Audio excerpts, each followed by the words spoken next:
চলো মাশাআল্লাহ মাশাআল্লাহ রোদের তাপে একটু লাড়া দাও একটু কুসুমটা ভাঙা দাও।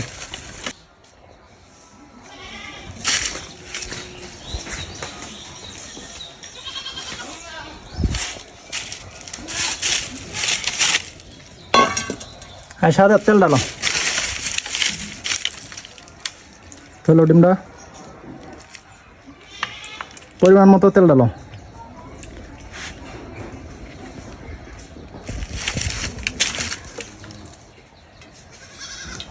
আর একটু দাও।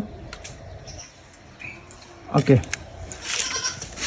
কি করো মিশা একটু মানে কি করো। হ্যাঁ সুন্দর করে রেখে দাও। রাখো হিট হোক থাক ওটি আই ফেরো এদিকে হিট হোক। হ্যাঁ রোদের তাপে হিট হচ্ছে। আমরা ফ্রাই প্যানে তেল দিয়ে দিয়েছি। এই দেখেন গাইস রোদের কি তাপমাত্রা।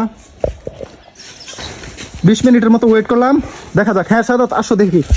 হ্যাঁ ডিমটা ভাঙো, ছেড়ে দাও চলো মাশাআল্লাহ রোদের তাপে একটু লাড়া দাও একটু কুসুমটা ভাঙা দাও হালকা। দেখেন গাইস চলো দেখেন গাইস ভালো করতেছে। ইনশাল্লাহ মনে হয় রোদে হয়ে যাবে। ঠিক আছে রোদের প্রচুর পাওয়ার।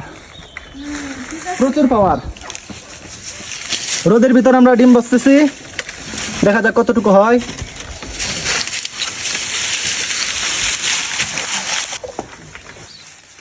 রোদের প্রচুর তাপ, এই তাপ সহ্য করার মতো না। দেখি কি অবস্থা। লাড়া দেবে তো একটু, দাঁড়াও হইতেছে রোদের তাপে।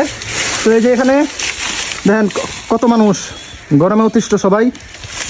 রোদে আমরা ডিম বাঁচতেছি মোটামুটি কিন্তু হয়ে গেছে। হ্যাঁ প্রচুর গরম এখানে কি হয়েছে তো এই যেরকম হয়েছে আর কি। ও আমার সাথে ছিল দেখেন রোদের তাপ। তো শেষ পর্যন্ত আমরা ফলাফল এটা পাইলাম মোটামুটি কিন্তু খাওয়া যোগ্য হয়ে গেছে। এটা আমাদের ময়মনসিংহ জেলা আজকে 42 ডিগ্রি সেলসিয়াস তাপমাত্রা। এই তাপমাত্রার মাঝে আমরা এটা ডিম ভাজি করলাম। তো এটা আপনাদের কাছে শেয়ার করলাম। Bye bye.